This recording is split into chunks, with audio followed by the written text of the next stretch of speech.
Warriors! The SEC is allowed to hold crypto, and Warriors, you better get ready.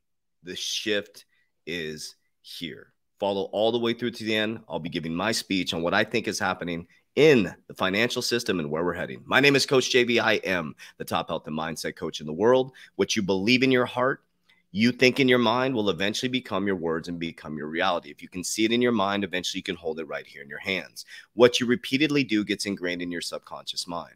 What gets ingrained in your subconscious mind becomes an unconscious activity. Warriors, if you have not joined our Warrior Academy, I highly recommend you go through our 120-day challenge, okay?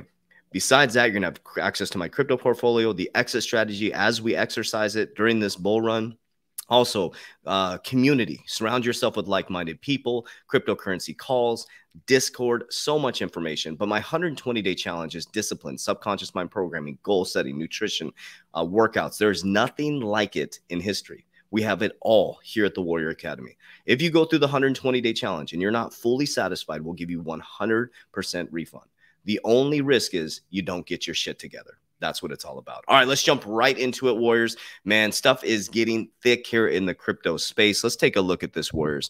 This is really interesting, okay? I got to listen to the hearing. I actually listened to the hearing, and you could tell Judge Netburn, was a little put off by the SEC and their attorneys, okay?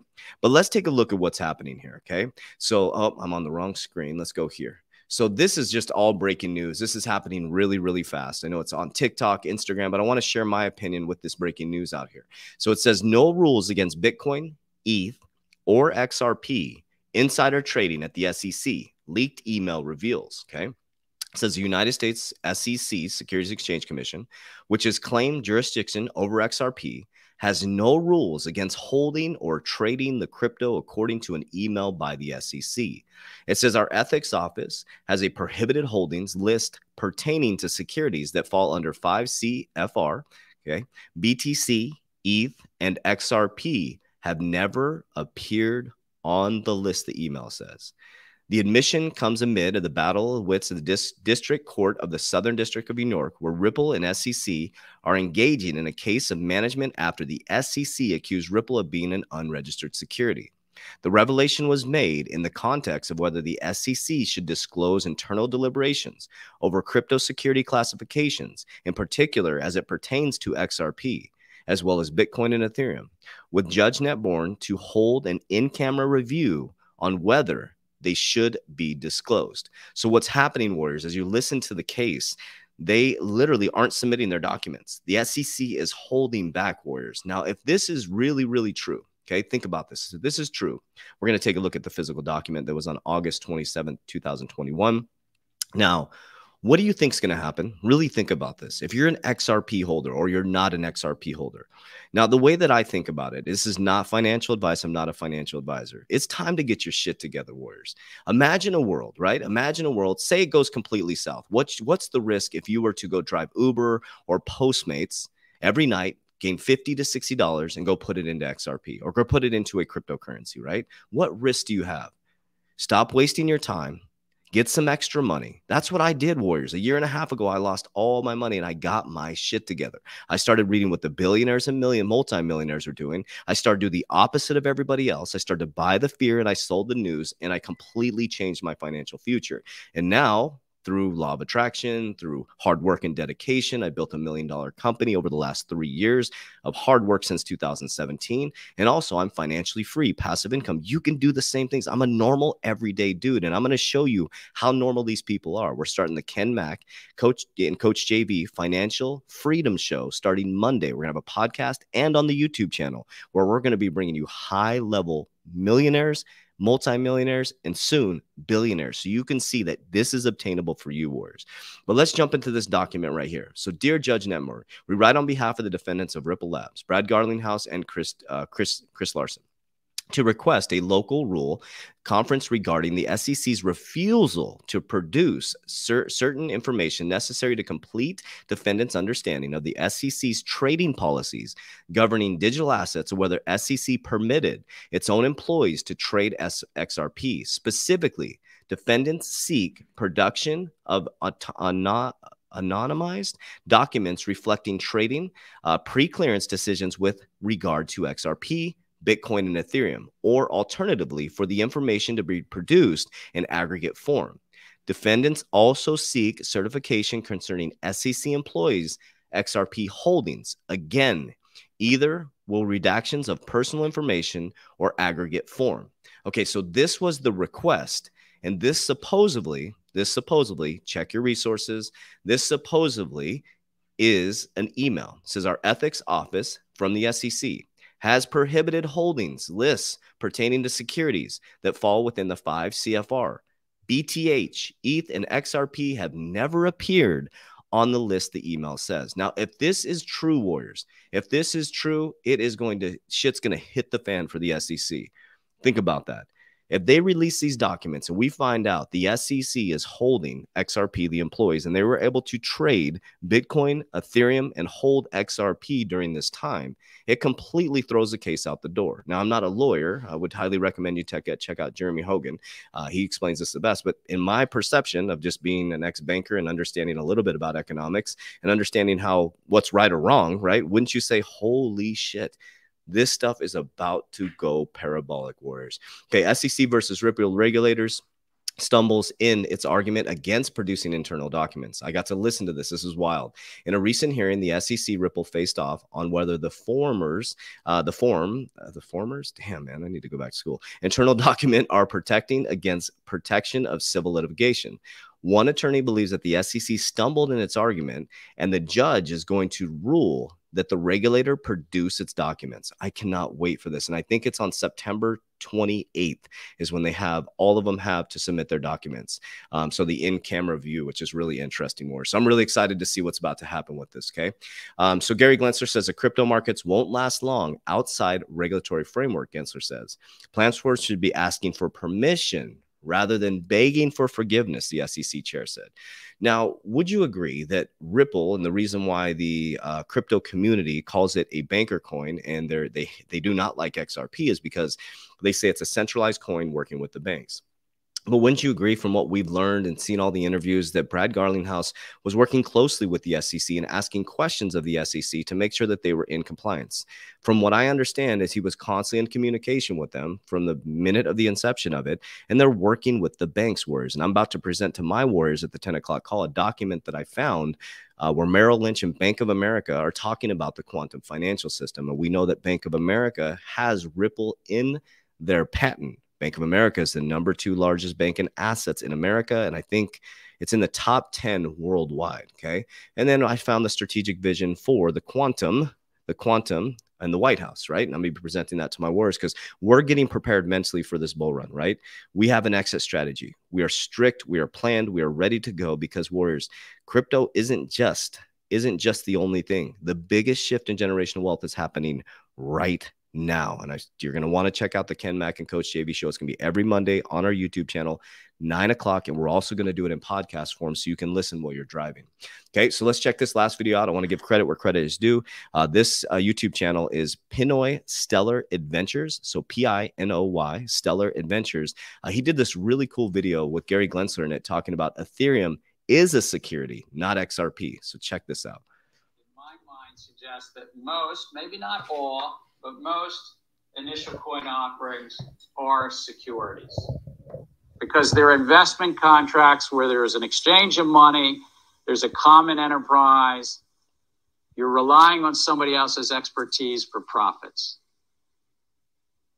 This is why I've earlier this year said I think that most of them are. I think Ether, when it was done in 2014, would pass this test. When I say pass, it means it's a security. Now, subsequently, the SEC has said by 2018, it's decentralized enough. And they've sort of said, we'll let it go the other way. Ethereum started with a pre-sale and an ICO, which we'll be talking about 72 million Ethereum. Vitalik wanted to raise money. He was maybe 19 years old. He looped in with a venture capitalist from Canada, Joe Lubin, who now runs Consensus. Lubin took about 10% or 9.5% of the offering. They put 9.5% in a foundation called the Ethereum Foundation. and the other 80% was sold to the public for $18 million. We'll talk later in the semester as to whether that was really a securities offering. I publicly said I think so, but that was in 2014, and in 2018, the Securities and Exchange Commission has said, regardless of what it might have been in 14, it's now sufficiently decentralized that we'll consider it not a security. Okay, so why wouldn't they say that about XRP? They just said that about Ethereum, right? Ethereum was deemed a security in the beginning because they raised money as an offering, right? Because there was no utility. They just said that back then it was, but it transformed into a non-security. That's the exact same thing that Ripple did. Security. But in essence, they raised $18 million and we're off to the race. So I want to make clear that this is my understanding of the current situation, and I don't want to be overly technical, but the SEC itself, my understanding, it has not taken an official position. There is no action that it took to say Bitcoin is not a security. Ether is not a security now.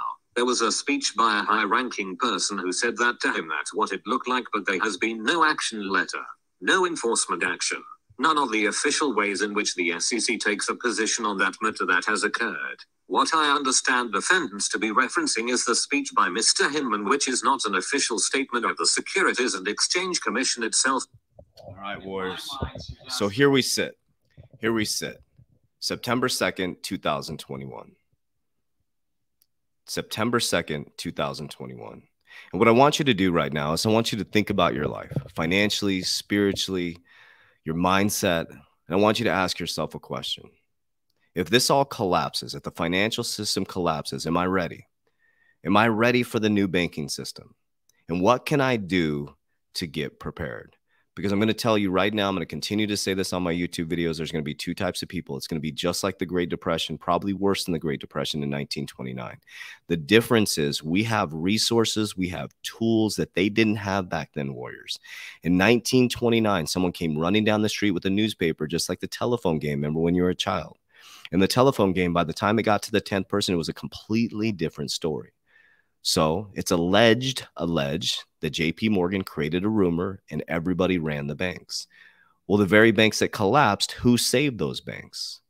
The central bank, the Federal Reserve, saved the commercial banks. Who benefited from that saving? The rich bankers. So I want you to think about that for just a moment. Let's take it in perspective of what's happening right now in our society. So we have an overvalued stock market by about 232% based on the Warren Buffett indicator. You can check that out. Okay. We have quantitative easing that is through the roof. That is the printing of money. And since 2020 March to 2021 June, we have printed more money than in history. Okay. We have half of them, 40% of the middle class going to be wiped out in the next 10 years, leveraged towards technology. Our head of the Federal Reserve, Jerome Powell, has verbalized that over and over again, that he's worried about the middle class and that they're coming back to a new economy. Okay, they're telling you this. Okay, I have presentations of Bank of America presenting about the quantum financial system. I've showed you over and over again how the banking system works. And so if you had all this knowledge, have you taken action yet? Now, the biggest thing that people don't understand, Warriors, is the people who become mentally strong through this time are going to prosper. Their kids are going to prosper, and their kids' kids. There's some very wealthy people that are in society right now that are from people from the Great Depression that got their shit together, that didn't listen to the bullshit, that looked the other way. There's this narrative going on, and it bought the fear. So, Warriors, there is a time right now to surround yourself with the right people. I want you to think about an apple seed. Your ground is going to be very, very important. I want you to look around. Who are you around? Who are you talking to? Who are you communicating with? Because that's going to be critical. Number two, what are you ingesting? What are you hearing? What are you seeing? What's on your social media feed? Start to look at all those things. What are you spending your money on? All of you have money to invest. That's a lie if you don't have money to invest. Your spending habits are creating the ability and the paradigm for you to think that you don't have money to invest. Everybody has money to invest. That is a false paradigm that's been created around you. Do you have a car loan for 80 months? Okay, unless you're running a corporation or a business and you're buying it through your business, then you shouldn't be financing a car for 80 months. Are you buried in credit card? Now, I'm speaking from experience, Warriors. A year and a half ago, I switched everything. I was stuck in this system. I was stuck in this matrix, in this box that you're in right now. I was in banking. I was executive a vice president. I was an executive banker. I went to executive banking school, CBA, got my certificate in banking, and I was stuck in the trap too. We were trapping people in debt, giving people credit cards that couldn't afford it. Right when someone gets out of college, we get them a credit card. You're indoctrinated into a system, warriors. And it's hard to break free because you've been indoctrinated since you were a young child. Your education system taught you how to memorize, not to learn. They taught you to go to school to get a job that pays you $30,000 a year to not be able to pay off your debt. Every time the elites get involved, like student loans, education used to be very cost effective until they got involved and they got the loans going on, and all of a sudden it went through the roof, warriors. So you have to surround yourself with the right people. It's time to break free from this just over broke system, warriors. That's what I'm teaching in the Warrior Academy, going through the 120 challenge. It's a mindset program to reprogram your subconscious mind, to get your shit together, to get your body moving, to get good food in your system, to start to surround yourself with the right people. We got 1,300 people in there that are like-minded people. We show our crypto portfolio. We show exit strategies. You have access to ask questions. It's going to be critical who you surround yourself with. I'm bringing guest speakers. I'm working to help people break free from the system. So when people leave the academy, it's kind of disheartening because it's like, hey, listen, they say, I can't afford it. I'm like, man, you must not have gone through the 120-day challenge all the way. I know they didn't. I can see who goes through and who doesn't, right? I can see who participates and who doesn't, warriors. This is not a game. I didn't create this. I didn't create this to just lollygag around. I created this to change people's lives, warriors. This is exactly how I got my shit together. Committed suicide 15 years ago, December 18th, 2006. And now, 15 years later, I've written 2 books. I have a top podcast. If you go to iTunes, you type in motivation, we're in the top like 20. On Spotify, I think we're in the top 10, the Coach JV podcast. I've written 2 books, YouTube channel, over 60,000 subscribers, combined almost 1 million social media followers, whereas I'm just a normal everyday dude that can't spell, that can't pronounce words, but follows a disciplined plan that got my shit together. Think about that for a minute. How many times do you see me mispronounce a word? How many times do you see me misspell stuff? The last presentation I did, I spelled dollar wrong. So you don't have to be some talented, gifted individual. I'm just a disciplined motherfucker that pushes really, really, really hard. And guess what? It may look like my life is difficult. I am living the freest life I've ever lived. I don't think about Friday for my paycheck. The only time I look at my paycheck on Friday is to invest more in assets. That's it.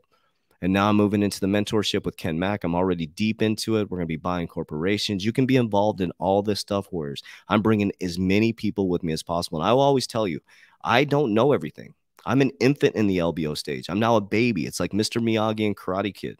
But what I do is I take people with me, and I'm very honest and open. And when I make mistakes and when I mess up. So the world is all about authenticity now, warriors. So I just want to tell you, I love you very much. Join the Warrior Academy. Click the link down below. You can join the Warrior Academy. If you go through the 120-day challenge all the way through and you're not satisfied and you didn't change your life, well, I'll give you all your money back. I mean, I stand by my 120-day challenge. I stand by it.